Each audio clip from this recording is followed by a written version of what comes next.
현재 시간 8시 22분 지나가고 있습니다. 지금 보시고 계신 머니쇼, SBS 비즈 앱과 유튜브에서 실시간 시청이 가능합니다.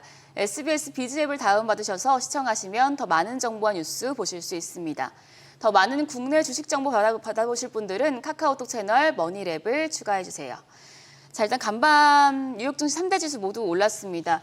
구글의 모회사인 알파벳이 좀 뉴욕 증시를 살렸다, 이런 평가가 나오더라고요. 네, 전반적으로 다 좋았죠. 전반적으로 다 좋았고 그동안에 이제 기술주들이 주춤할 때 오르고 했던 맥도날드, 나이키 이런 것들은 이제 또 다시 맥을 못 추고 이 나라 저 나라 할 것 없이 전부 보잉 비행기 사주겠다는데 보잉 주가는 왜 흐느적거리는지 자 그런 상황이고 참 우리 이제 오늘 우리 이정민 앵커가 하루 일이 있어서 이제 장현재 우리 앵커와 같이 함께 합니다만 네. 우리 시청자분들 가운데도 아시는 분 아시더만요. 우리 이제 세댁된 지 오늘이 딱 열흘째입니다. 아유, 감사합니다. 결혼하고 나니까 훨씬 더 이뻐지고 10일 만에요? 예, 10일 만에 이제 벌써 세댁된 지 열흘째. 자, 오늘은 또 모처럼 또 강정수 우리 박사님 모셨는데 네. 한번 소개. 전문가 모시고 네. 자세한 이야기 나눠보겠습니다. 블루닷 강정수 AI 연구센터장님 모셨습니다. 어서 오세요. 어서 오세요. 안녕하세요. 네, 박사님. 뭐가 달라지셨는데요? 안경 달라졌습니다. 아, 그러시구나. 예. 아니 저 그동안 못 뵐 동안에 네, AI 갖고 말이 많았습니다. 네네 맞습니다. 그죠? 네, 저는 버블이라고 생각을 하고 있습니다. 버블이 저는 역사적으로 나쁘다고 생각하지 않고요. 버블이 꼈을 때 사람들은 훨씬 더 투자자들은 두렵지만 네. 혁신가들은 모이고 아 저쪽에 보이면 돈이 있구나. 그래서 기업을 좀 더 많이 창업을 하고 그리고 과학자들도 저기 가면은 큰 일이 이루어지겠구나 하면서 과학자들도 모이고 또 사회에서도 의사하고 변호사만 되려다가 아 AI도 세상을 여는구나. 반도체에서도 뭔가 예. 돈을 벌 수 있겠구나. 그러면서 자녀들의 교육도 달라지고 사회가 한번 이렇게 꿈틀거릴 수 있다는 부분에서 버블은 항상 역사적으로 나쁘게만 작동하지는 않았습니다.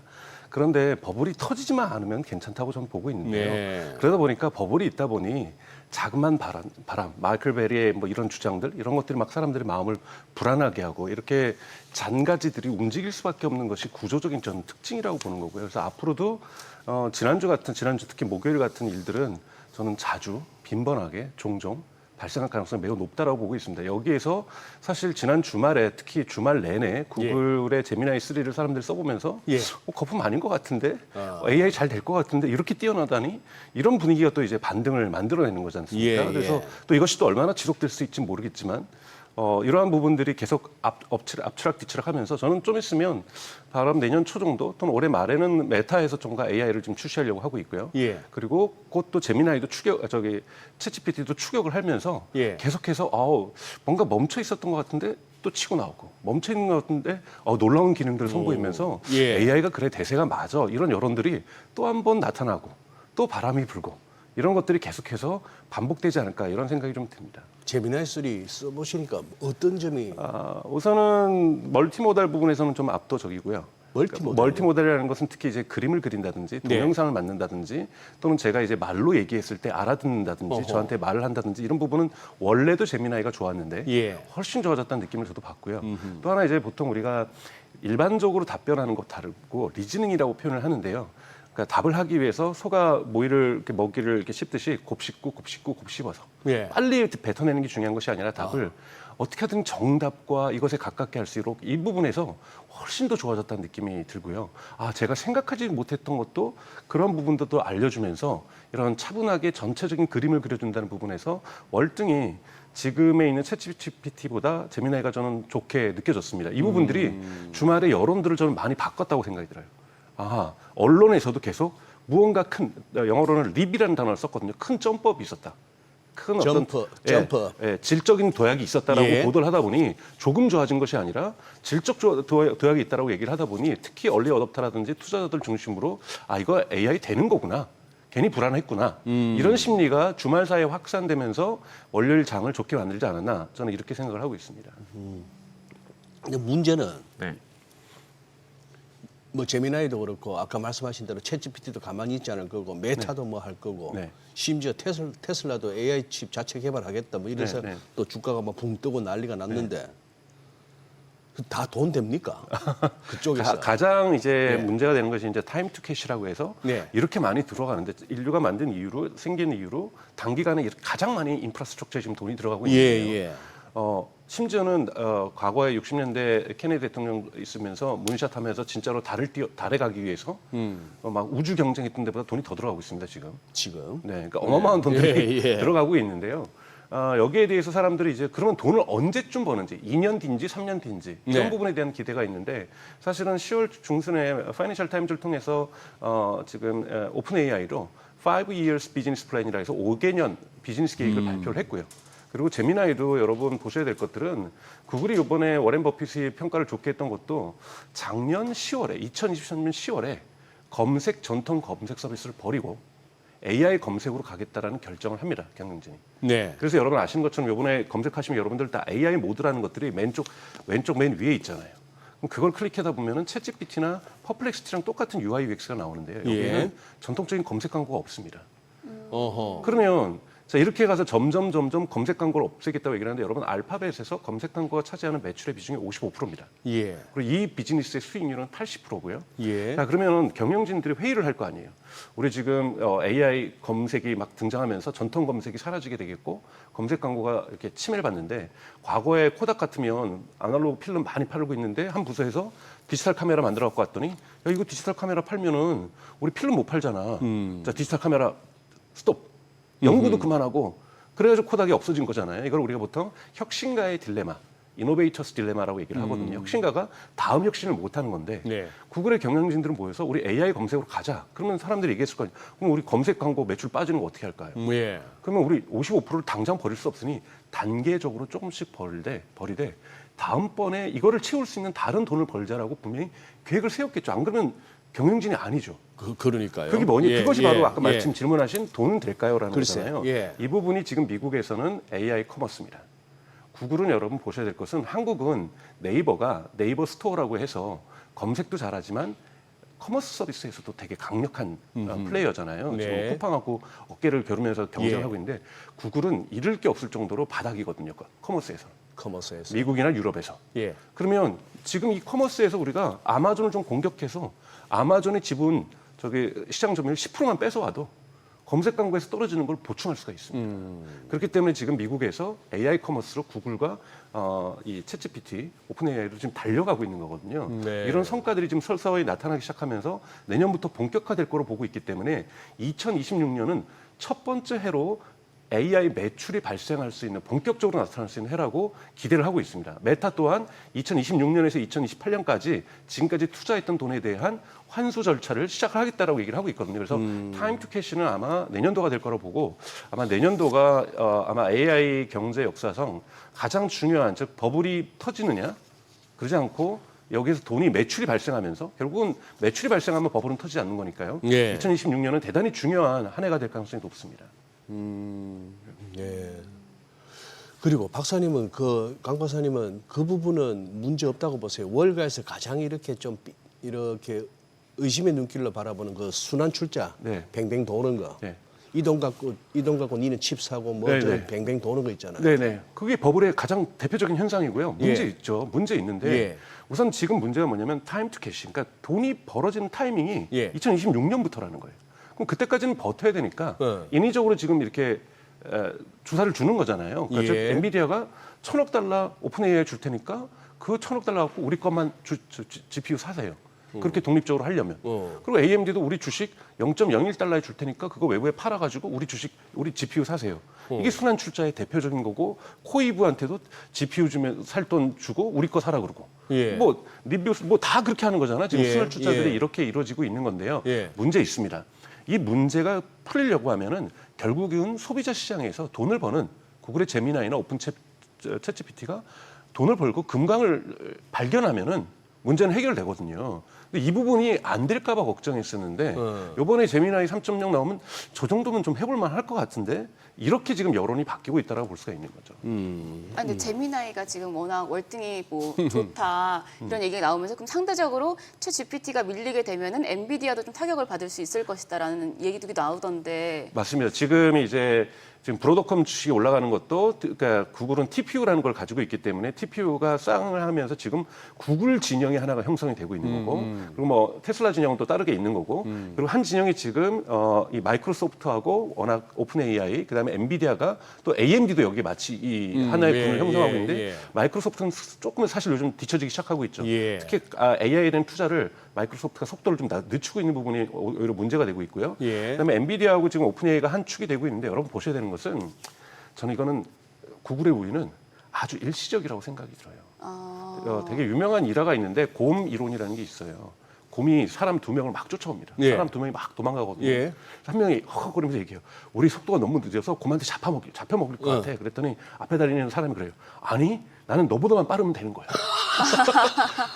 곰이 너를 잡아먹지 날 잡아먹진 않아. 너보다만 빠르면 그렇죠. 그러니까 인류는 여러분 AGI를 먼저 도달한 게 아니라 한 사람보다 이 사람보다 지금 경쟁이 앞서고 있는 거예요. 지금 원래는 제미나이가 뒤처지고 있는 인간이었던 거죠. 뒤에서 곰에 쫓기는 투자자들이 빨리 돈 투자했으니까 돈 벌어 막 그러고 있는데 뒤처지고 있었는데 그 얘기하는 순간 싹 추월을 한 겁니다.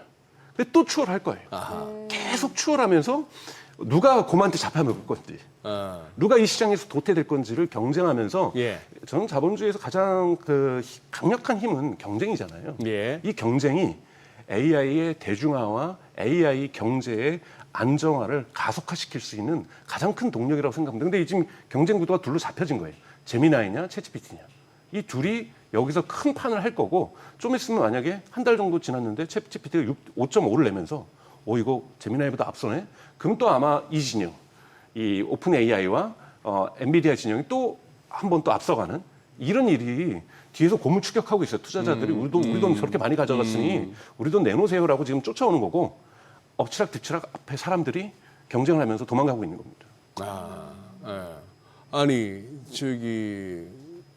그러면은 아니다 지금 깜빡 여기 회로가 끊겨서 질문 내용을 제가 까먹었어요. 너무 말을 많이 해서. 아니 마이크로소프트가 잠시 처졌다고 하셨는데 지금 박사님 그러면 애플은 지금 이 싸움에서 뒷전인가요? 애플은 완전히 뒷전이고요. 그래서 애플은 문제가 있습니다. 다만 애플은 지금 아이폰이 좀 팔리면서 견뎌내고 있는 건데 결코 투자자들이 2026년까지도 이 모습을 보이면은 엄청나게 등을 돌 거라고 저는 보고 있어요. 그냥 저 아이폰이나 파는 회사로 끝난다 전락가는 이거죠? 가능성이 있는데요. 근데 여기에서는 애플이 근데 또 하나의 애플은 병기가 있습니다. 여러 가지가 있는데요. 애플은 여러 가지에서 협력 쓰고 있는데 제미나이하고 손을 잡아버리면 AI 그건 없어도 제미나이와 함께 구글과 함께 이 판을 정리하겠구나. 워낙 많이 깔려 있잖아요. 그러죠. 2억 개가 넘는 디바이스가 깔려 있단 말이에요. 이 부분에서 갈 수가 있고, 챗GPT랑 전면에 협업을 해도 여기로 또 뭔가 판이 바뀌겠구나라는 기대감을 줄 수 있기 때문에 아직 마지막 카드가 무엇일지를 봐야 되는 거고요. 또는 심지어 요즘 스페이스X하고도 애플하고 협업도 얘기를 하고 있잖아요. 이런 부분에서 애플은 지금 중요한 거는 지금 뭐 팀 쿡의 뒷전으로 물러나고 새로운 CEO가 온다 이런 얘기도 지금 있는 것처럼 지금 애플에 대한 기대감들은 떨어지고 있지만 애플이 쓸 수 있는 카드는 애플 스스로가 지금 성장해서 AI에서 승기를 잡긴 지금 어려운 상황으로 가고 있다는 거죠. 왜요? AI에 대한 투자를 안 하고 있으니까. 해도 그냥 생색내기 정도니까 이거는 이 판을 바꿀 수가 없습니다. 그러면 결국은 누구랑 짝짓기를 하느냐. 이 판에서 투자자들의 지금 구글하고 챗GPT가 양 진영이 형성되고 있으니 이 이강 체제에 애플이 어디 있겠냐면 확실하게 힘이 실리는 거거든요. 오픈 AI랑 힘을 실어줄 수도 있고 구글하고도 힘을 실을 수 있고 심지어는 일론 머스크하고 힘을 이런 페어링을 짝짓기를 하는 바람에 3강 체계로 갈 수도 있는 거거든요. 그래서 이 판에 있어서 구도를 바꿀 때 애플은 지금 현재 캐스팅 보드를 쥐고 있다고 볼 수가 있습니다. 그 와중에 그러면 메타는 어느 진영에 속합니까? 메타가 사실은 지금 많은 사람들이 실망하고 있는 것은 저렇게 많이 투자를 하는데 도대체 돈을 어디서 벌려고 하느냐. 지금 AI 서비스 내놓고 있는 것도 없잖아요. 어제 저한테 같은 경우 메타에서 이메일이 왔어요. 메타에서 이메일이 와요? 네, 개인적으로 저한테 이메일 온 게 아니라 서비스 차원에서 곧 메타 AI 서비스를 시작을 할 텐데 여기에 관련돼서 이러이러한 부분에서 혹시 이점이 문제점이 있으면 자기네들한테 연락을 해달라. 피드백도 좀 참여를 해달라면서 메타 AI가 곧 시작된다라는 메시지가 한국 소비자들에게도 오기 시작하고 있다는 것은 원래 12월 1월에 시작한다고 얘기를 했거든요. 메타 또한 여기에서 뒤처지면 이제 완전히 이제 이 후발주자로 밀리기 때문에 아마 12월, 1월 정도에는 메타 또한 메타 AI라는 서비스가 있습니다. 미국에서는 시범 서비스를 했다가 좀 접었었거든요. 네. 그래서 메타 AI라는 서비스를 인스타그램이나 페이스북이나 여기도 이제 자신들이 왓츠앱이라고 미국에서 카카오톡 같은 서비스잖아요. 미국, 유럽이나 남미 쪽에서 많이 쓰고 있는 이 왓츠앱, 인스타그램, 페이스북에 메타 AI를 집어넣고 여기에는 또 AI 프렌즈, AI 친구 서비스도 있습니다. 이런 부분들을 집어넣으면서 이 공세를 12월, 1월에는 시작할 가능성이 있습니다. 네. 만약 이 기회를 놓치면 메타 또한 대단히 많은 비판들을 받게 될 거라고 보고 있습니다. 이거는요. 지금 이제 미국 얘기하다가 조금 이제 그러면 딴 데로 미국 다음에 그 중국일 텐데. 네. 아까 그 미국 내에서 누가 잡으면 먹힐 건가도 그거 하지만 미국하고 중국이 아까 고만티 쫓기는 두 그거라고 본다면은 누가 또 잡아 먹힐까도 궁금한데 네. 딥시크 쇼크 이후로 최근에 그 뭡니까 문샷에서 만든 AI 네, 키미케이트? 키미투. 네. 이거는 뭐하고 뭐에 대항마입니까 그러면? 그러니까 이게 제미나이나 챗GPT의 대항마인데. 대항마이기도 하고 네. 또 요즘 또 많이 기업에서 쓰는 에이전트 프로그램들을 만드는 데 있어서도 대단히 좋은 서비스라고 볼 수가 있고요. 사실은 네. 많은 분들이 이제 챗GPT가 전 세계 1위 아닌가라고 얘기를 하는데요. 사실 중국 사람들이 워낙 많이 쓰기 때문에 딥시크가 더 많습니다. 이용자가. 그래서 딥시크도 많고 키미도 예. 많고 지금 중국 같은 경우에 AI에 있어서 다만 시장이 다르다 보니 한국 사람들이 안 쓰다 보니 이 위력을 잘 못 느끼는 거죠. 근데 여러분 유럽만 해도 알리바바의 퀀이라든지 네. 키미투를 많이 씁니다. 아 그래요? 네, 그걸 다운로드 받아서 기업들이 오픈 소스도 있다 보니 이걸 변형해서 그 기업의 서비스를 쓰는지 많이 쓰고 있거든요. 한국은 아무래도 중국이 잘하는 거는 인정하겠는데 그래도 기분 나쁘잖아요. 네. 그렇기 때문에 아무래도 중국 서비스에 대해서 좀 이렇게 평가가 절하될 수밖에 없는 상황인데요. 명확하게 지금 중국이 AI 부분에서 또 뭐 뒷부분에서 말할 건 미리 말씀드리면 내년에 베를린하고 뮌헨 같은 경우에서는 바이두가 아폴로 고라고 하는 자율주행 로보택시 서비스를 드디어 유럽에서도 시작한다고 발표를 하고 있거든요. 베를린하고 미넨에서요? 네, 뮌헨에서요. 그러니까 이제 유럽 시장까지도 진출하고 있는 것이 중국의 자율주행 기술이라고 볼 수가 있기 때문에 네. 결코 중국을 우리가 저평가할 수는 없습니다. 근데 공에게 쫓기는 것이 아니라 둘 다 과거에 미국과 소련이 군비 경쟁하듯이 다른 땅으로 해.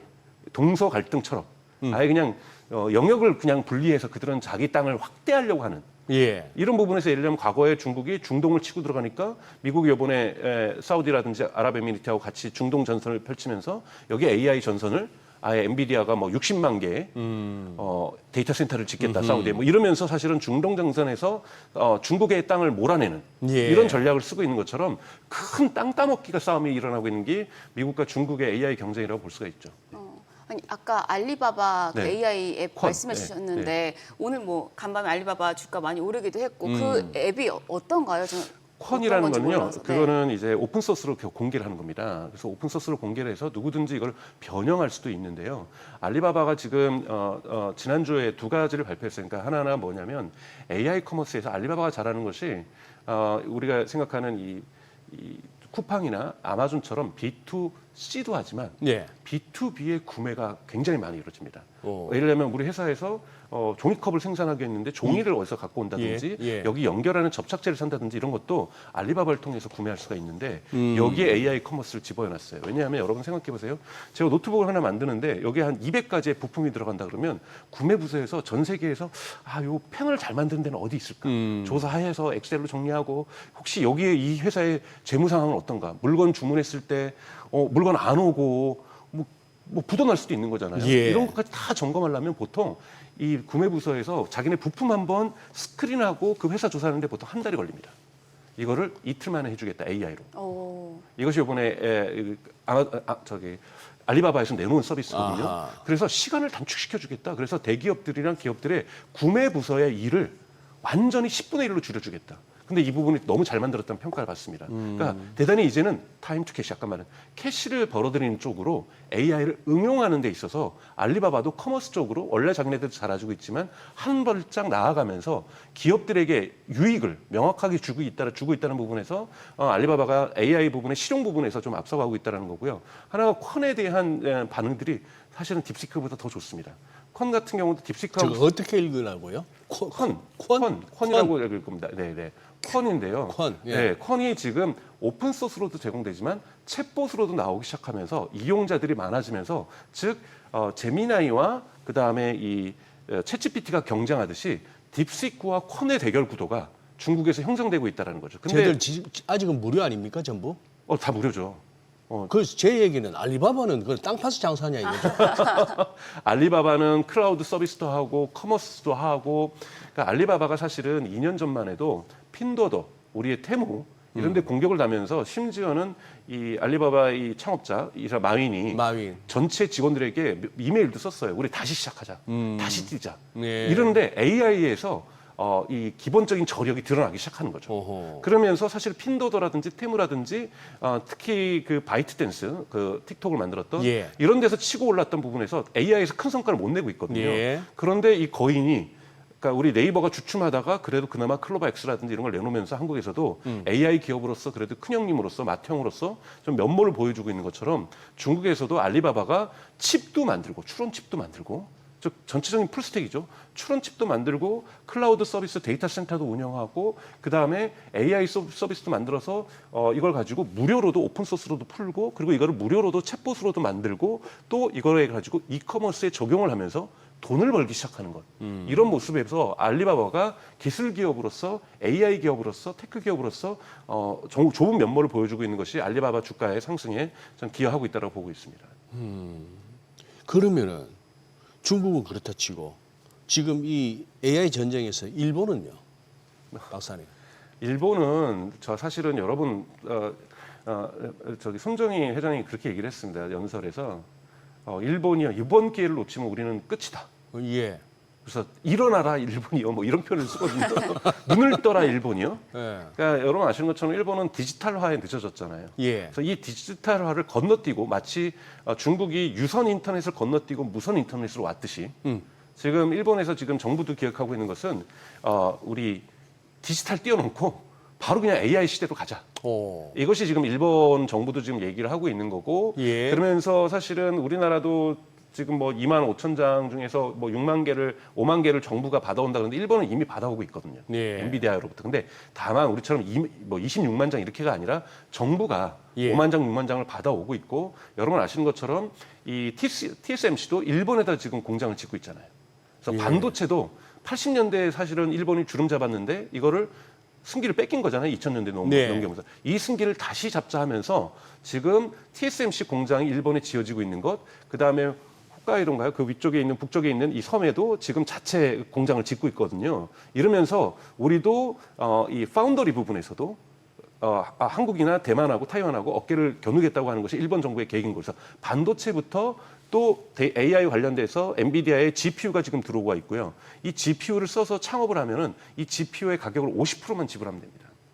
이런 식으로 지금 그래서 일본에서의 창업뿐만 아니라 미국에 있는 스타트업, 독일에 있는 스타트업, 프랑스에 있는 스타트업이 지금 일본으로 가고 있는 이유는 이 GPU에 대한 접근권들을 정부가 일본 기업에게뿐만 아니라 문호를 개방하고 있다는 부분에서 그래서 뭔가 꿈틀거리고는 있지만 아직 가시적 성과는 나왔다고 보기는 어렵습니다. 일본 그 반도체 회사 하나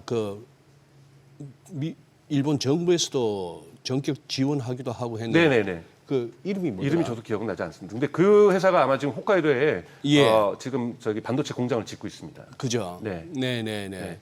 그러면서 이 블룸버그 기자가 사실은 그 곳을 갔다 와서 얘기를 하는 것은 뭐냐면 블룸버그에 있는 도쿄 특파원이죠. 그분이 이제 그 일본에서 짓고 있는 공장들과 그 주변을 갔다 오면서 정말 바람밖에 불지 않았던 공군기지 옆에 이런 반도체 공장이 만들어지면서 뭔가 자기가 지금 15년째 일본에 있었는데 처음으로 일본이 꿈틀거린다라는 걸 느낀다. 이것이 실패할 수 있어도 꿈틀거려야 이것이 네. 살던 죽던 마지막이라도 뭔가를 할 텐데 일본은 마지막에 승부수를 던지고 있다라면서 AI 경제로서 대단히 중요한 행군을 하고 있다라고 묘사를 하고 있거든요. 네. 그런 부분에서 일본도 지켜볼 필요가 있는 거고 지금 한국도 마찬가지지만 미국도 올해 만약에 AI의 붐이 없었다라면 GDP가 정말 어쩌면 마이너스가 갈 수 있었다는 얘기도 있는 것처럼 전 세계가 지금 AI 경제를 거의 마지막 희망처럼 잡고 있다는 것 되게 이 부분들이 어떤 성과를 낼지는 2026년과 2027년 평가가 날 겁니다. 더 이상 지연될 수가 없기 때문에 투자만 계속할 수는 없는 거잖아요. 이 부분에서 승부가 나오는 것이 내년이 될 거라고 저는 보고 있습니다. 아까 그 회사가 우리 시청자분들도 올려주시네요. 라피더스. 네네네. 네, 최근에 뭐 우리 돈으로 한 11조 원. 네. 일본 정부가 설립한 회사 아닙니까? 네네. 그런데 그러면 다 이렇게 꿈틀꿈틀거리는데 저는 요즘 이렇게 뭐 국가대표 축구도 그렇고 미국의 LAFC 축구를 보면서도 화딱지가 나는 게 어째 감독들이 전부 다 선수들 보고 특히 손흥민 보고 네가 해줘 이건데 우리가 딱 그거 아닙니까? 뭐 국가에서 뭐 어떻게 한다기보다도 너희 기업들이 알아서 해줘 이거 아닙니까? 지금 우리 기업들은요 AI 부분에. 그러니까 사실은 한국도 저는 사실은 작년까지만 해도 좀 침체가 됐었잖아요. 경기 침체가 왔고 예. 사회 경제적으로도 분위기가 안 좋았고 그런데 이번에 좀 다시 뛰자라는 것이 좀 정부하고 경제계 쪽에서의 반응들이 나타나고 있는 거고 사실 그리고 재계의 순위도 확실하게 AI 중심으로 바뀌었잖아요. 그냥 뭐 SK 하이닉스 정말 떼돈을 벌고 있다 보니 네. 최태원 회장 그 어느 때보다도 어깨 힘들어가고 그러면서 이렇게 무게에서 하고 예. 그럼 그만큼 상대적으로 우리는 AI를 안 했기 때문에 주춤해하는 것 같고 그러면서 한국의 기업들도 대기업들도 AI에 대한 투자를 계속해서 늘려가고 있다는 부분에서 아직은 올해는 트라이얼 에러가 많이 있었던 시행착오가 많이 있었던 해라고 저는 생각이 들어요. 뚜렷한 성과는 없었지만 한 1, 2해 정도가 성과 없이 지나면 그 해에도 이것이 지속되면은 성과들이 나타날 수 있는 해가 저는 내년도 내후년이라고 보고 있거든요. 그래서 이런 부분들에서 본격적으로 대기업들이 투자하고 있는 AI에 대한 투자가 조금씩 그 모습을 드러낼 때가 즉 조각상의 그 어떤 모습을 지고 있었는지가 지금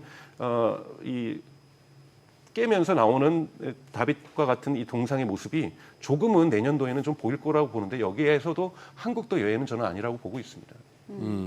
저희 지금 뭐 한중일 미국까지 AI 시장 쫙 한번 훑어봤는데 예. 지금 센터장님 말씀을 들어보면 어쨌거나 AI 버블은 존재하지만 그게 그렇게 안 좋은 게 아니다라고 네. 말씀하셨는데 센터장 입장에서 이번에 그 젠스낭 CEO가 AI 버블 의혹 둘러싼 모든 것들에 대해서 이제 반박을 했잖아요. 그 부분에 대해서는 어떻게 보셨어요? 저는 적절하게 반박을 잘했다고 저는 생각해요. 마이클 버리가 워낙 영향력이 있는 사람이다 보니 즉 위기에 대한 촉이 좋다라는 평가를 받고 있는 거예요. 예. 그래서 위기를 그 누구보다도 먼저 알고 있다라는 거고 사실은 마이클 버리도 그 얘기를 하거든요. 자기도 AI 경제가 미래 경제의 중심축이라는 것도 인정한다. 그리고 AI 경제가로 인류가 나아갈 거라는 것도 의심하지 않는다. 다만 그 가운데서 버블이 끼는 거고 그 가운데서 사기꾼들 나오는 거고 전 틀린 말이 아니거든요. 버블 끼고 사기꾼 나오는데 내가 보기엔 지금 대기업들 좀 문제 있다. 투자에 대한 위험을 가리고 있다. 그러면서 대표적으로 거렸던 것이 GPU를 갖다가 감가상각 갖고 장난치고 있다.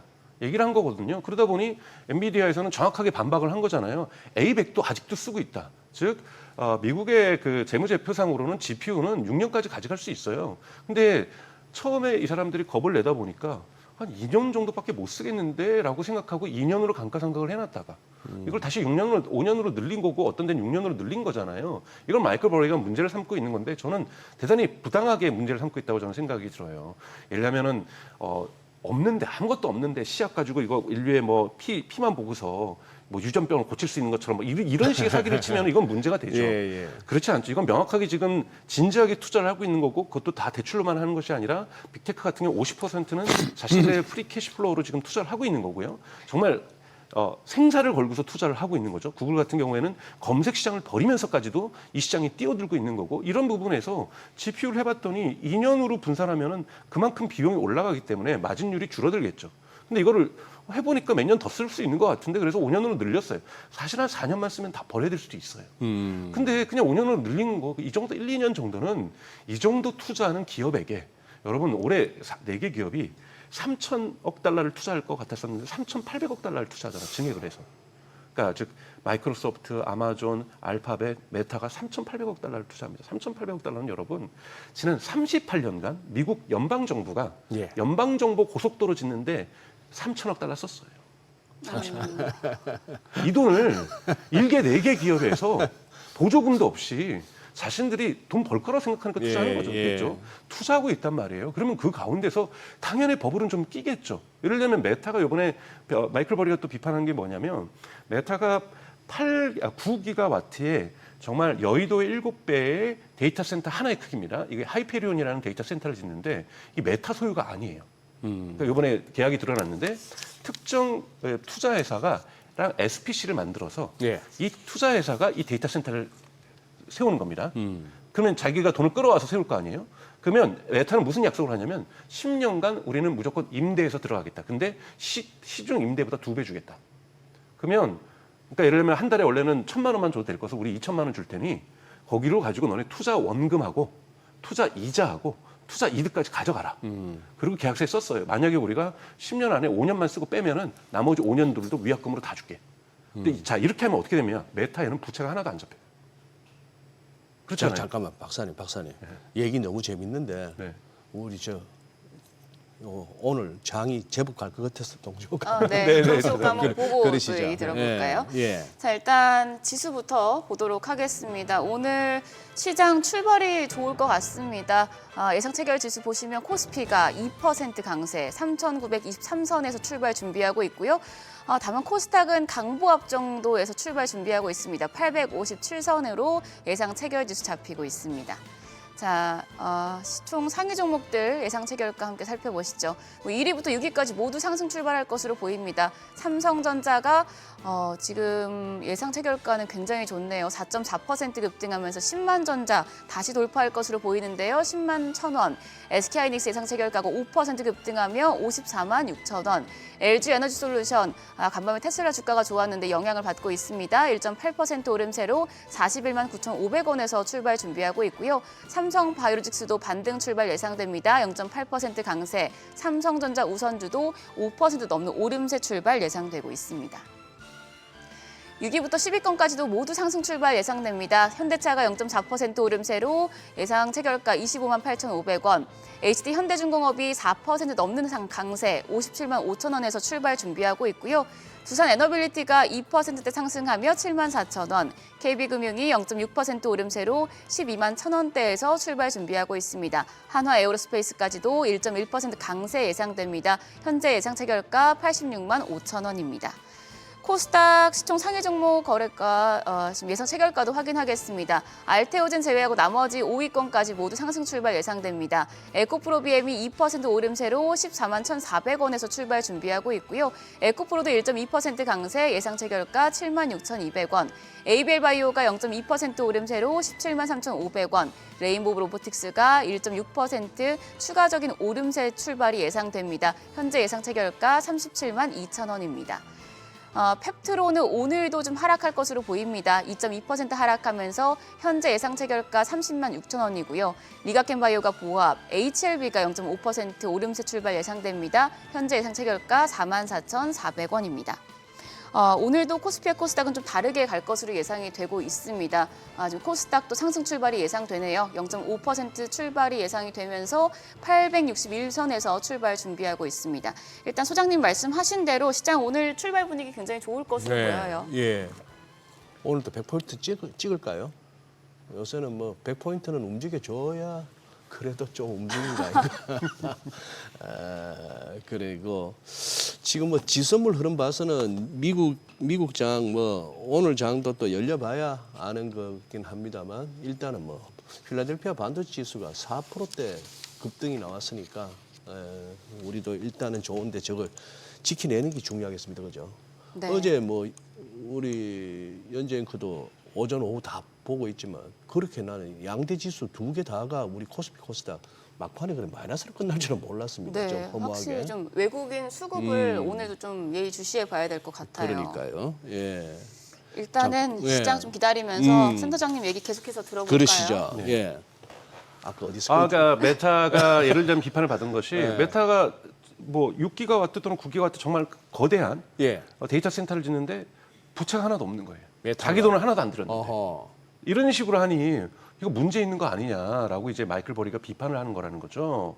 그러니까 데이터 센터에 정말 여의도의 7배 맨하탄 크기의 데이터 예. 센터를 지면서도 어떻게 10원 한 번 안 들이고 1센트 하나 안 들이고 부채도 재무제표에 하나도 안 잡히는 거 뭔가 이상하지 않냐. 근데 만약에 이것이 망하면은 책임은 너네가 다 져야 되는. 나중에 사후로 미룬 거잖아요. 예. 임대료도 비싸게 만들고 뭐 이렇게 했는데 이 정도 파이낸싱 기법이 안 나타날 거라는 걸 생각했다는 게 저는 우습다라는 거예요. 그러니까 지금 전체적으로 파이낸셜 타임즈가 8월 달에 이미 분석을 했는데 예. 지금 AI 들어가는 돈의 50%가 빅테크가 자기 돈이고 자기도 이거. 50%는 다 대출과 파이낸싱을 하죠. 그걸 어떻게 안 하고 100%? 요새 뭐 회사채 발행이 뭐 본물을 이룬. 그렇죠. 이걸 네. 어떻게 100%를 한다는 거는 그거는 있을 수 없을 정도의 큰 돈이죠. 예. 그렇기 때문에 이 정도의 파이낸싱 우리가 닷컴 버블 때는 이것이 90%, 98%가 파이낸싱이었던 거죠. 그러다 보니 터지기들이 더 터졌죠. 당연하게 우려는 있어요. 만약에 이 50%가 터지면 연쇄작용이 있겠죠. 여기에 예를 들자면 사모펀드가 한 25%가 있습니다. 예. 전체에. 그럼 사모펀드 같은 경우는 기관 투자자도 들어와 있고 개인 투자자도 들어와 있잖아요. 그러면 여기에 또 회사채도 발행한다라는 건 또 회사채를 가지고 또 파생 상품도 만들었을 거 아니에요. 이러한 다양한 파생 상품들이 사실은 몇 단계까지 와 있는지 알 수가 없는 거기 때문에 이것이 연쇄 폭탄처럼 터지면 분명하게 충격은 옵니다. 저는 버블 터지면 당연하게 마이클 버리가 얘기하는 것처럼 어마어마한 경제적 위기가 올 거고 V자 반등이 어디 있어요? 그냥 U자 반등으로 밑에 가가지고 올라오지도 않는 것들이 한 1년 갈 수도 있다고 저는 생각이 들어요. 예. 그런 상황은 당연히 옵니다. 버블이 터지면. 그런데 그걸 마치 인위적으로 이들이 나쁜 행동을 하고 있는 것처럼 기업들이 이렇게 묘사하는 것 자체는 조금은 저는 과하다라고 저는 생각이 들고 이런 부분에서 엔비디아가 지금 자신들의 지금 실적이 좋았음에도 불구하고 판타스틱하게 좋았잖아요. 뭐 팔란티어도 마찬가지였지만 실적이 좋은데도 주가가 떨어지는 것 이것에는 지금 여론이 존재하고 공포감이 존재하는 거기 때문에 여기에서 사실과 관련된 부분에 대해서는 일종의 우리가 방송에 정정 보도 요구하듯이 자신들이 이렇게 반박을 했다고 저는 볼 수 있고 이건 잘했다고 봅니다. 근데 네. 아마 제미나이 3.0이 없었으면 예. 엔비디아의 반박에도 불구하고 다시 반전은 안 나왔을 수도 있다고 저는 생각이 들어요. 아하. 근데 이 부분에서 우리가 특징을 보는 것은 이런 엔비디아가 옳은 말을 했던 안 했던 간에 예. 결국은 소비자가 느끼기에 아 AI 경제는 오는 거구나. 이런 부분에 대한 감각들이 정기적으로 나타날 때, 즉 챗GPT와 구글이 정기적으로 AI 서비스를 갖다가 챗봇 서비스를 갖다가 업그레이드 시키고 이걸 통해서 이커머스라든지 AI 커머스 부분에서의 반전을 만들어내고 여러 가지 변화를 만들어내고 그리고 한국에서도 FSD를 지금 타보면서 테슬라에 뭔가 로보택시가 먼 미래가 아니라는 것을 한국 도로에서도 사람들이 느껴보고 이런 부분들이 충격들이 계속 썰물처럼 올 거라는 거죠. 그리고 한쪽에서는 마이클 베리 같은 바람들이 계속 불 거고 그래서 바람이 불 때는 흔들리다가 또 이 AI 이것이 우리를 세상을 바꾸겠다는 걸 느낌이 올 때 또 다시 강한 믿음을 갖게 되고 이러한 부분들이 충돌하면서 계속 2025년 12월과 2026년을 통과하지 않을까라는 것이 저의 생각입니다. 자, 일단 저희 지금 개장 한 30초 정도 남았는데 네, 그러면은 개장 보기 전에 네. 각 박사님, 요거 일단 질문만 던져놓고 이거 개장 보고 말씀해 주십시오. 네, 네. 좀 전에 자막이 하나 나왔는데 네. 샘 올트만이 아까 뭐라고 했더라? 구글의 AI 그 자막 아니 저거 말고 네. 아니 저거 말고 아이고. 구글이 소장님 저희 개장하고 갈게요. 자, 25일 네. 화요일 국내 증시 개장하겠습니다.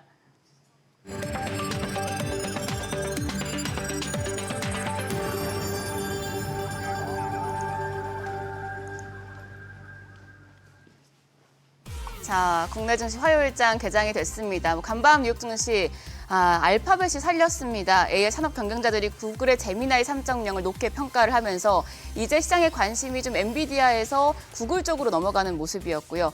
뉴욕 증시 다시 AI 투심이 살아났기 때문에 오늘 국내 증시 훈풍이 이어질 수 있을지 주목되고 있습니다. 어제 국내 증시 장중 내내 좋았다가 막판에 하락 전환하는 모습이었죠. 외국인 투자자들이 좀 매도세를 내면서 지수를 끌어내리는 역할을 했었는데 오늘 외국인 수급과 지금 예의 주시해서 보셔야겠습니다. 오늘 국내 증시 출발 좋습니다. 코스피가 2.5% 가까이 반등합니다. 3,941선이고요. 코스닥도 1.34% 오름세입니다. 867선 나타내고 있습니다.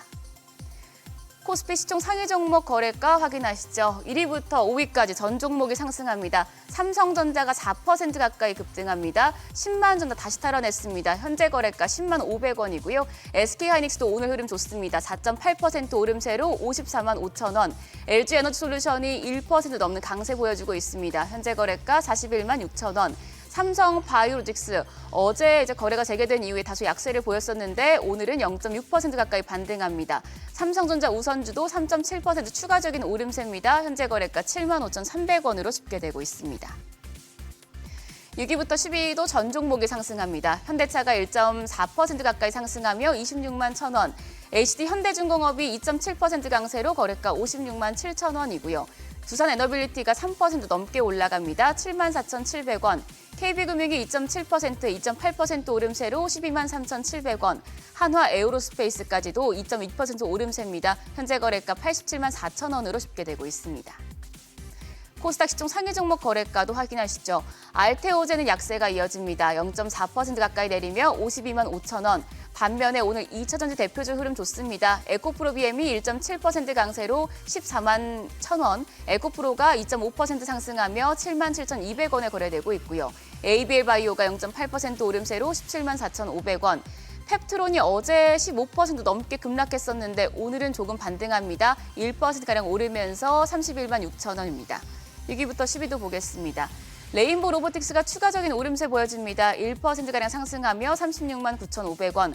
반면 리가켄바이오가 0.23% 내림세입니다. 17만 1,000원.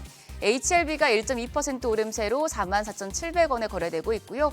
코오롱 티슈진이 강보합 정도 6만 4,500원이고요. 삼천당 제약이 1.7% 가까이 상승합니다. 현재 거래가 21만 1,000원으로 집계되고 있습니다. 오늘 좀 특징적인 섹터 확인해 보겠습니다. 오늘 간밤 뉴욕 증시에서 AI 테마가 전반적으로 좋았기 때문에 국내 증시에서도 온 디바이스 AI, CXL, 지금 유리기판 관련주 등 AI 관련주 전반적으로 뛰는 모습입니다. 온 디바이스 AI 관련주부터 확인하시죠. 심택이 4%대 오름세로 52,200원, 에이펙트가 12.6% 급등합니다. 또 마음 AI가 3% 가까운 오름세로 23,300원이고요. 오픈엣지 테크놀로지가 6% 강세로 11,110원대, 퀄리타스 반도체가 4.78% 강세입니다. 현재 거래가 13,800원으로 집계되고 있습니다. 오늘은 이제 구글 TPU와 관련해서 또 관련주들 살펴보셔야겠고요. AI 칩 생산량 증가로 소부장주들까지도 훈풍이 예상되고 있습니다. 이런 가운데 컴퓨터 익스프레스 링크 관련주도 좋은 흐름 보여주고 있는데요. 좀 살펴보도록 하겠습니다. TLB가 8% 가까이 상승합니다. 거래가 69,400원이고요. 오킨스전자가 7% 가까운 오름세로 8,290원. 또 코리아 서키트가 5.5% 가까이 상승합니다. 29,900원. 네오셈이 3.7%, 파두도 3% 가까이 상승하고 있습니다. HBM 관련주도 한번 살펴볼게요. QRT가 5.5% 강세, 거래가 14,410원이고요. 엑시콘이 5.8% 오름세로 14,800원.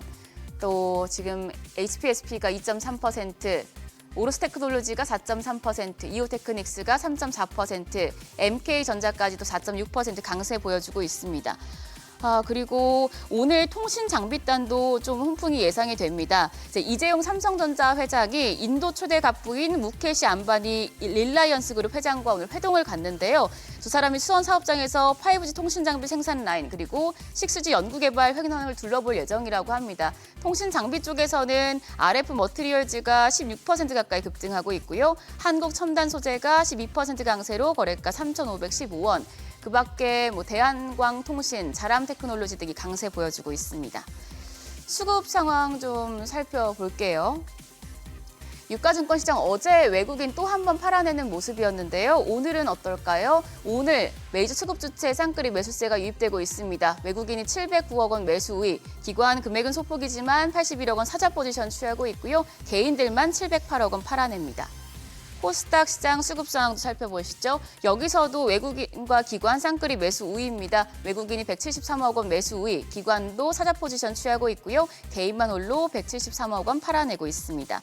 마지막으로 환율까지 좀 살펴볼게요. 지금 고환율 계속해서 우려가 커지고 있는데 오늘 환율 1원 90전 내린 1,470원 20전에 출발했습니다.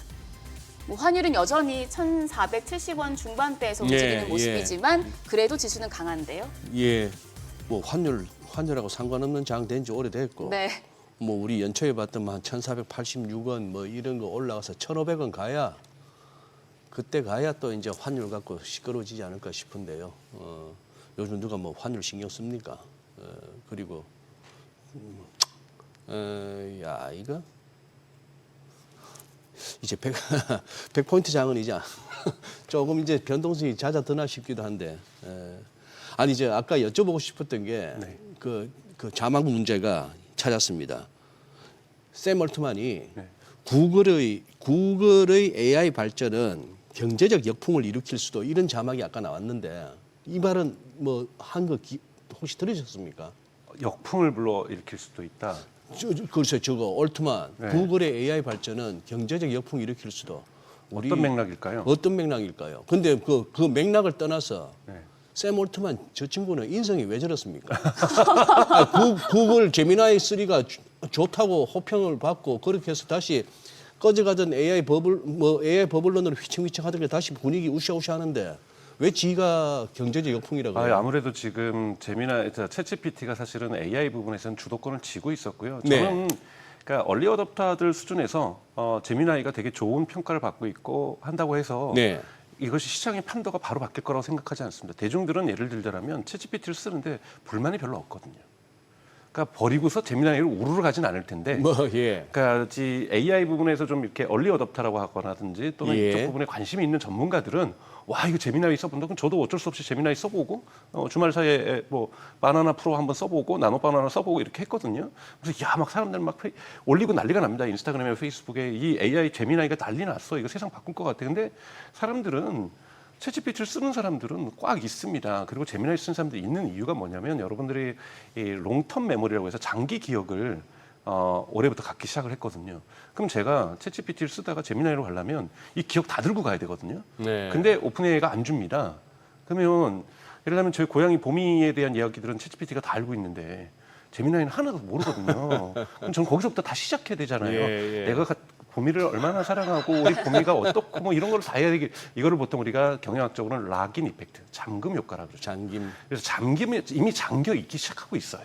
그렇기 때문에 지금 8억 명이나 쓰고 있는 것이 챗GPT라고 본다라면 제미나이 좋다고 해서 챗GPT가 너무 후져가지고 못 쓰겠었는데 그래도 어쩔 수 없으니까 챗GPT 쓰고 있었어. 근데 제미나이 나왔네. 그러면 우르르 이동합니다. 네. 근데 챗GPT도 5.11이 나왔고 만족스러워요. 그러니 굳이 내가 조금 더 빨리 딸려서 곰한테 지금 쫓겨가지고 빨리 안 오르려타면은 나 곰한테 잡힐 것 같아. 이 정도 수준이 아니라는 거죠. 그렇긴데 그나마 이 여론을 바꾸는 데 있어서 방향타를 틀었다라는 거고 그런데 한 번도 챗GPT가 를 2022년 이제 거의 1년이죠. 이번 주가 3년이죠. 3년 만 3년이 되어가기 전에 발표한 이래로 한 번도 뒤처진 적이 없었거든요. 그러다 보니 샘 알트만이 과잉 반응할 수밖에 없었던 거죠. 그리고 여러분 기억하셔야 되는 것이 구글이 제미나이 발표할 때마다 발표하기 일주일 전에 오픈AI에서 소라 발표하고 동영상 만든 이런 식으로 항상 쉽게 해서 구글이 다음 주에 우리 뭐 발표할까요? 보도자료 내면 꼭 일주일 전에 초를 쳤거든요. 근데 이번엔 자기네들이 완전 당한 거예요. 그러니까 5.1이라는 걸 내놓으면서 뭔가 업그레이드를 시켰는데 반응도 그렇게 시원찮았는데 제미나이 2.5에서 3.0 나왔는데 이건 눈에 띄게 좋아졌으니 이거는 자기네들이 완전히 밀렸다라고 판단하게 되니 저런 식의 어떠한 이 생채기를 내는 발언들이 지금 이어지고 있는 거죠. 아니 우리 저 머니쇼는 이 자막 보는 재미도 쏠쏠한 게 우리 제작진에서 많이 준비를 하거든요. 좀 전에 또 나왔지 않습니까? 머스크가 SNS에 축하한다고 그럼요. 제미나이 성공에 대해서. 네. 아니, 사람이 저런 맛이 있어야지. 그래 머스크는 축하한다 이러는데 샘 알트만도 조금 그런 얘기는 했어요. 이번에는 구글이 조금 좋긴 좋다. 아니 하긴 했어요. 월가에서 들리는 얘기가 이러다가 몇 년 내로 이렇게 적자 못 면하면 제일 먼저 없어질 기업이 퍼플렉스티고 2등이 오픈AI라는데 네. 그 오픈AI 샘 올트만이 자신이 제일 먼저 이렇게 AI 버블론을 갖다가 제기했다가 네. 그냥 이제 여기저기서 돈 받아야 되겠다 싶으니까 또 그 싹 입 닫고는. 네. 오픈AI가 지금 더 인포메이션이라는 미국 언론에서 분석한 거에 따르면 2028년 정도가 가장 적자 폭이 심해질 거라 보고 있어요. 2028년이 약 400억 달러에서 700억 달러까지 네. 적자가 날 수 있습니다. 여러분 작은 돈이 아니죠. 그런 상황에서 근데 이렇게 적자 내는 기업이 앞으로 10년 동안 1조 4천억 달러를 투자한다는 것 자체도 무디스에서는 이거는 불가능한 수학이라고 얘기를 하고 있는 거고요. 지금 오픈AI가 지금 목표로 하고 있는 건 2030년이 브레이크 이븐 포인트, 즉 그러니까 손실이 더 이상 나지 않는. 2030년부터 자신들이 이제는 이 순이익을 급증화시키면서 성장하겠다고 얘기를 하고 있는 식으로 지금 타임 스케줄들을 이야기를 하고는 있습니다만 이 부분들을 얼마나 사람들이 기다려줄지 이 전제 조건 뭐가 있냐면 오픈AI가 계속 1위 한다라는 전제 조건이 있는 거거든요. 네. 만약에 여기서 제미나이 독주 체제로 바뀌어버리게 될 경우에는 오픈AI는 저런 기회도 상실될 가능성이 있습니다. 리스크는 있는데 저는 지금 현재의 국면이 1극 체제로 즉 구글은 여러분 아시는 것처럼 검색 서비스도 가지고 있고 지메일도 많이 쓰고 있고 크롬도 쓰고 있고 가장 중요한 건 안드로이드를 사람들이 스마트폰에서 쓰고 있기 때문에 예. 또 유튜브도 사람들이 엄청나게 쓰고 있기 때문에 여기에 제미나이를 갖다가 뿌려낸다라면 아마 오픈AI가 감당 못할 거다, 챗GPT가. 이것이 지금 중론이거든요. 예. 그러면 풀스택이라고 하죠. 모든 서비스를 다양하게 갖고 있기 때문에 유튜브에서부터 지메일 검색까지 여기에다 제미나이를 깔아버리면 또 그러니까. 크롬도 많이 쓰고 있고 아마 오픈AI는 발 디딜 틈이 없을 거라고 주장하시는 분들도 있어요. 그러나 저는 오픈AI의 8억이라는 건 결코 무시할 수 없는 숫자입니다. 제미나이도 지금 이용자들이 지금 6억 5천까지 빠르게 성장하고 있는데요. 사람들이 좀 이 양극 체계로 갈 가능성이 저는 대단히 높다라는 거죠. 예. 그러면서 최근에 네이버 같은 경우에도 제가 지난주에 관계자분들 만났었는데 네이버는 클로바 X로 이제 승부를 걸 생각을 안 하고 있어요. 클로바 X를 해가지고 네이버도 이제 챗 서비스가 있죠. 예. 이걸 해가지고 막 무료로 사람들한테 주기 위해서 성능도 좀 떨어지는데 여기 위해서 하면 비용만 많이 나가고 글쎄. 돈을 못 벌잖아요. 그래서 예. 네이버는 전략이 뭐냐면 본인들이 개발한 뛰어난 AI를 기존에 있는 네이버 서비스에 다 집어넣는다. 매우 현명한 서비스. 그러니까 즉 AI 네이버 스토어. 예. 여기 요즘 들어가시면 요즘 AI 브리핑이 대단히 많이 여러 번 만나게 됩니다. 네이버 지도에도 지금 AI 브리핑이 많이 나타나고 예. 있고 네이버 검색에도 AI 브리핑이 계속해서 그 빈도수가 높아지고 있거든요. 예. 그래서 전통 네이버 이용자들에게 이분들이 불만을 느끼면서 챗GPT나 제미나이로 넘어가지 않게 만드는 거예요. 아하. 그러니까 즉 네이버의 전통 서비스를 AI로 강화하는 쪽으로 네이버는 전략을 좀 바꿨다라고 볼 수가 있는 거고 저는 이렇게 수성 전략을 쓰는 것이 가장 현실적인 방안이라고 생각이 들어요. 즉 지금 골리앗하고 맞짱 떠가지고 우리도 키로 한번 승부 거겠다. 나도 몸집으로 승부 걸겠다는 것이 아니라 자기가 갖고 있는 이 땅을 잘 지키는 것 이것이 저는 네이버가 지금 할 수 있는 대단히 유력한 부분인 거고 네이버는 여기에 강력한 무기를 갖고 있습니다. 네이버는 네이버 페이도 있고 엠페이도 있고 이러면서 AI 시대에 있어서 자신들의 서비스의 편리성들을 증대시킬 수 있는 이러한 무기들을 가지고 있기 때문에 네이버의 이런 수성 전략도 저는 타당하다고 보고 있습니다. 그 테슬라도 좀 궁금한데 네. 그 테슬라 자율주행 뭐 AI 집 뭐 관련해가지고 네. 아까도 좀 말씀해주시려고 네. 하셨잖아요. 네. 그 테슬라는 어떻게 보세요? 최근에 뭐 어제 주가 좀 좋기도 했고 간밤에. 네네네. 테슬라가 이제 AI6도 벌써 개발 착수했다. AI5는 즉 TSMC하고 삼성이 TSMC가 만들 AI4가 지금 자동차에 팔리는 자동차 모델 Y에 있는 것이 AI4고요. 네. AI5가 내년 중순 이후부터 생산이 되는데 이건 TSMC가 합니다. 삼성전자가 계약한 것이 AI6인데 AI5는 설계를 끝냈고 이제는 TSMC가 생산만 하면 되고 AI6의 설계에 들어가겠고 설계 과정부터 삼성하고 협력하겠다 그랬거든요. 이런 부분에서 이제 삼성전자하고의 본격적인 협력 속에서 AI6로 가는 거고요. 심지어는 AI7이나 8부터는 우리가 새로운 그러니까 인텔하고 협력할 수도 있지만 인텔이라는 단어도 썼습니다. 우리가 자체 팹을 만들 수도 있다. 왜냐하면 삼성전자와 TSMC는 아주 신뢰할 수 있는 유력한 파트너고 이 파트너 관계는 계속 유지하겠지만 예를 들자면 우리는 매년 3천만 개의 칩을 맡겼었는데 갑자기 시장이 커지면서 1억 개가 필요한데 삼성전자하고 TSMC가 우리는 1억 개는 못 맞춰요. 그럼 이제 자기는 시장을 자기 마음대로 못 늘린다라는 거죠. 그러면 지금 여러분 아시는 것처럼 LG 엔솔하고 그다음 파나소닉하고 배터리 부분 협력하지만 테슬라도 배터리 공장을 가지고 있는 것처럼 우리가 AI 반도체 공장도 만들어서 우리도 생산하고 삼성전자하고도 협력하고 TSMC하고도 협력하겠다. 이렇게 하면서 앞으로 AI 칩이 얼마나 많이 필요한지 자동차에 다 들어갈 거고 휴머노이드 로봇인 옵티머스에도 AI 칩이 들어갈 거기 때문에 이 칩의 중요성을 얘기하면서 심지어는 스페이스X를 통해서 우주에다도 데이터 센터를 만들겠다. 그래서 태양광으로 그 데이터 센터를 돌리고 우주의 그 엄청난 차가운 기온으로 냉각시키는 이런 식의 어떠한 비전을 얘기하고 있다는 부분에서 사람들이 그냥 얘기했으면 저거 말도 안 되는 공상과학 얘기인데 스페이스X가 있잖아요. 거기서 스타쉽을 지금 띄우고 있으면 이걸 뭐 당장 내년에 하겠다는 게 아니라 2030년 전후로 얘기하겠다고 하고 있기 때문에 충분히 가능할 수도 있겠구나. 이런 부분에서 조금은 미래 비전에 대한 감각도 있지만 또 하나는 여러분 이번에 11월 6일 날 있었던 주주총회 너무나도 중요한 것이 이 뭐 1조 달러의 보상안도 중요하지만 이것이 12단계로 쪼개져 있습니다. 12단계로 단계별 마일스톤이 있는 거거든요. 이것도 못 이루면 1조 달러가 없는 거예요. 근데 여기에는 기간이 적혀져 있어요. 2026년에 뭘 해야 되고 2027년에는 뭘 해야 되고 이 기간이 정해져 있거든요. 그러니까 이 기간이 정해져 있다는 건 뭐냐면 과거에 여러분들이 보셨던 일론 머스크의 가장 큰 단점 시간 약속 안 지키는 거. 나 3년 뒤에 자율주행 할 거야. 2년 뒤에 사이버 트럭 낼 거야. 근데 안 지켰잖아요. 그랬죠. 근데 요번 이 1조 보상안에는 그거를 불가능하게 막아놨어요. 어. 그건 뭐냐면 앞으로 10년 안에는 매년 예. 마일스톤을 일론 머스크가 안 지킬 수가 없다라는 거고 그리고 이 마일스톤을 정할 때는 이사회와 일론 머스크가 합의하에서 만든 거잖아요. 예. 근데 일론 머스크가 다 따져봤다는 거예요. 이거 자기가 이거 괜히 된다고 얘기했다가 이 시기 못 지키면 자기 1조 달러 날아가는 거예요. 여러분 그냥 1억을 손해보는 것도 아니고 10억을 손해보는 게 아니라 여러분 1조 달러입니다. 1조 달러. 1조 달러를 날리게 생겼는데 얼마나 이 타임의 시간 압박에 그가 놓이겠어요. 이걸 좀 긍정적으로 보는 거고 2026년은 여러분 저는 인류 역사에 있어서 AI 경제에 있어서 가장 중요한 해인 것이 구글 제미나이나 오픈 AI의 챗GPT가 돈을 벌 수 있는 없는지도 타임 투 캐시가 결정되는 거고요. 네. 테슬라에게도 이제는 더 이상 펀다멘털이 먼 미래가 아니라 펀다멘털에 대한 약속을 반드시 지켜야 되는 해가 2026년입니다. 내년. 예, 로보택시도 이제는 사이버 캡까지 만들어지기 때문에 반드시 작동하고 돌아다녀야 돼요. 그러니까요. 그리고 돈 벌어야 되는 거고 예. 그 약속을 2026년에 만약에 내년에 못 지키면은 테슬라의 주가는 바닥으로 갈 겁니다. 아하.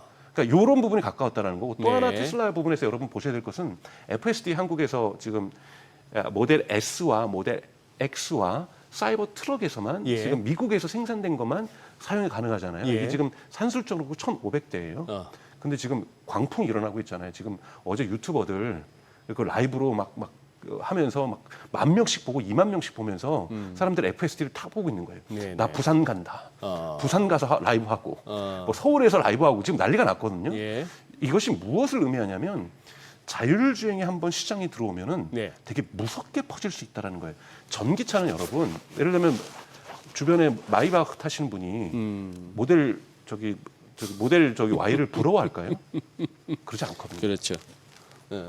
기사가 아니라 자기가 운전한다고 치고 예. S클래스나 BMW 7을 타는 사람들은 모델 Y 부러워하지 않아요. 근데 만약에 모닝에서 FSD가 돼가지고 막 돌아다닌다? 자기는 차 막혀가지고 막 이러고 땀 삘삘 흘리고 있는데 옆에서 막 넷플릭스 보고 누워가지고 일하고 있고 막 노트북으로 일하고 있다? 그럼 이거 부러워요. 내 차는 왜 안 될까? 여러분 훨씬 더 빠른 속도로 자율주행은 확산될 수 있습니다. 왜 지금 한국에서도 지금 FSD에 대한 바람이 있냐면 사람들이 미국 가서 타본 거예요. 예. 두 가지로 타봤죠. 웨이모 타봤고요. 예. 렌트카로 FSD 테슬라를 타본 거예요. 그러니 왜 안 될까 이 좋은 곳이. 그리고 심지어는 중국 가가지고 상하이나 베이징 가서도 지금 아폴로고라든지 위라이드라든지 이런 자율주행을 타볼 수가 있습니다. 현대자동차 기획실 뭐 직원들도 가서 다 타보고 있고요. 어떤지를 실제 체험할 수가 있는 거잖아요. 어렵지 않게 누구든지 앱만 가지고 할 수 있으니 또 중국 가서 하면 또 자존심까지 상해요. 이러면 다른 정치 환경도 형성됩니다. 정치인들이 과거에 여러분 타다 2019년 때는요.